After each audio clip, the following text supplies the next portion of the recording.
Who knew that some code I scribbled at 3 in the morning in my cramped home office would end up being the foundation of a $400 million empire? I was not born into wealth. I had no advantages, no family ties, no smooth road to success. If I had built myself from the ground up, then I was the one who, while my friends went out drinking, stayed up all night studying programming.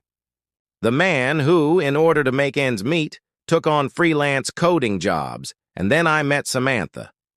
She had more than just beauty. She had intelligence, ambition. I'll never forget the night she broke the news of her father's failure to me.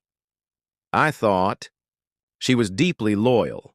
Whitmore Travel, Gregory Whitmore's company, was on the verge of bankruptcy. They needed a miracle, and I was dumb enough to provide it. I built them a sophisticated AI-driven booking and logistics program. It didn't just fix their company's problems. It changed how the travel industry worked. My program streamlined everything: client bookings, real-time flight modifications, predictive pricing, corporate partnerships. In 1 year, Whitmore Travel went from near bankruptcy to a multi-billion-dollar empire. I should have been celebrated. I should have been part of it. But success brings more than just fortune. It brings power, and power reveals true intentions. Gregory always made it clear, I wasn't one of them. "You're just a tech guy," he'd say, brushing off my contributions like I hadn't just saved his family's legacy. At first, Samantha stood by me. She looked at me like I was the most brilliant man in the world. We were a team. Then came the first change.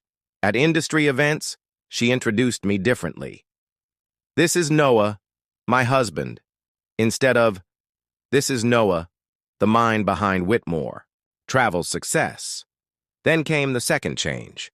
Gregory started hiring more executives, polished businessmen with long resumes and charming smiles. The meetings I once led started happening without me. Decisions were made without my input. Samantha told me it was just business strategy. I trusted her. Then came the ultimate betrayal. His name was Daniel King. The first time I met him was at a Whitmore Travel Gala. I shook his hand, thinking he was just another corporate hire.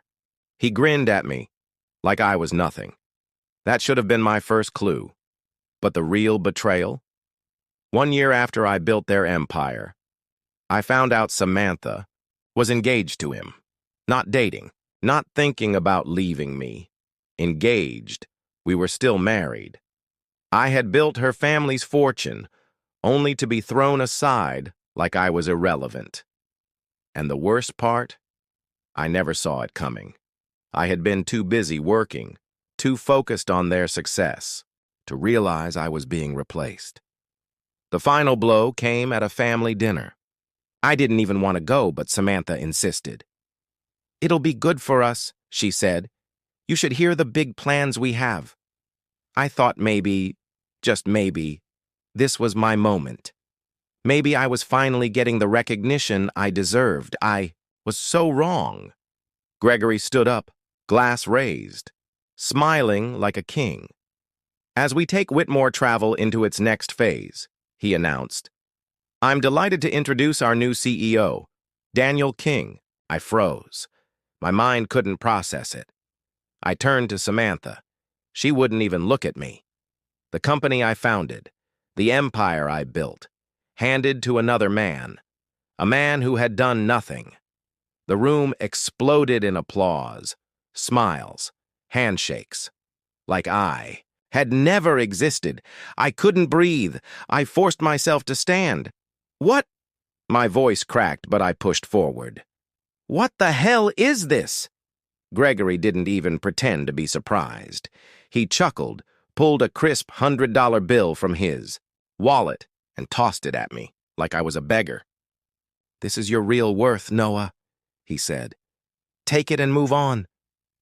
The world blurred. The humiliation hit like a blade to the chest. I looked at Samantha one last time. You knew. She still wouldn't meet my eyes. That silence was my answer. I didn't argue. I didn't beg. I just walked out. But as I left, one thought burned in my mind. They have no idea what's coming. Whitmore's journey would be in free fall. I took my time getting ready, picking a dark navy suit, the same one I had worn to my last investor meeting at Whitmore Travel. The meeting where I had mistakenly provided techniques that Daniel King would eventually take credit for. Not today. I walked out of my flat, feeling lighter than I had in months. By the time I arrived, the Whitmore Travel headquarters was already in chaos. The fall begins. The first thing I observed upon entering the lobby was absolute panic. Phones rang off the hook. Personnel murmured frantically, their eyes darting toward the executive offices. A receptionist sat in tears, staring at her computer screen like it had personally betrayed her. I moved past them, heading straight for the boardroom. Inside, the conflict had already begun.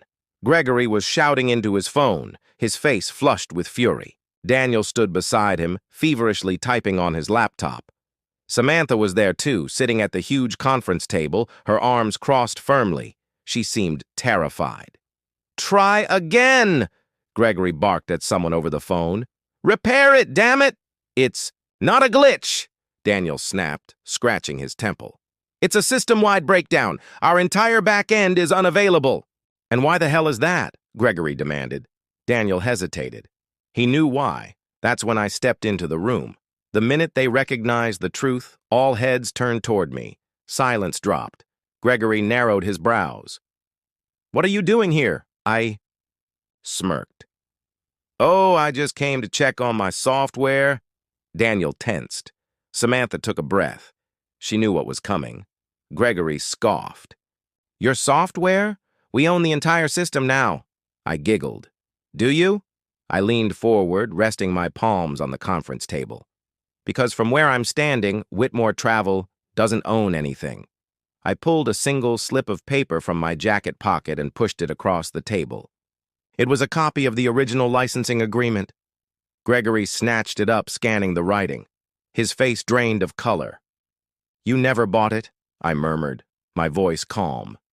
"You licensed it, and as of midnight, that license has expired." Gregory slammed the paper onto the table. "You son of a—" "Careful," I interrupted, tilting my head. "It's not wise to offend the only person who can fix your mess." Silence. I could virtually hear the gears turning in their heads. Daniel, the golden boy, the designated replacement, was staring at the floor. He looked like a man who had suddenly realized he was drowning. Samantha was gripping the armrests of her chair like she might collapse, and Gregory? He was still too proud to acknowledge the truth. "Do you think this little stunt will ruin us?" he sneered. "We'll rebuild," I laughed. Truly laughed. Rebuild? Without a viable system? Without your partners? "Do you even know what's happening outside this boardroom?" I indicated toward the windows. Whitmore Travel's entire client database was inaccessible. Every partner contract was halted. All bookings, cancellations, and travel plans were in limbo. No one trusted a firm with no infrastructure. This wasn't just a blip. It was an extinction-level event. Gregory opened his mouth to argue, but his phone rang. I watched as he answered, listened, and then collapsed into his chair. Another client gone. Another deal lost. Whitmore Travel was dead. Samantha's plea. Eventually, Samantha spoke, her voice soft, nearly fragile. "Noah, please. You don't have to do this." I glanced at her, astonished. "Do what? Kill you?" Her voice trembled. "You've made your point." "Destroy you?" I leaned in closer. "Samantha, I didn't ruin anything. I just let go." Her eyes shone with something I couldn't quite place. Remorse, maybe? Dread? It didn't matter anymore. I had spent years believing I needed her family's approval. Now I knew. They needed me. And I didn't need them at all. The ultimate blow. Gregory finally glanced at me. His voice, tinged with desperation. "What do you want?" I smiled. "I already have it." He frowned. "What?" I gestured to the room. "This." watching you realize that you made the biggest mistake of your life. Then, I turned to leave. As I neared the door, I paused and glanced over my shoulder. "Oh, and Greg?" I withdrew something from my pocket. The $100 bill he had thrown at me during that dinner. I walked back to the table, placed it in front of him, and grinned. "Here's your actual value." Then, I walked out, leaving them to drown in the rubble of their greed.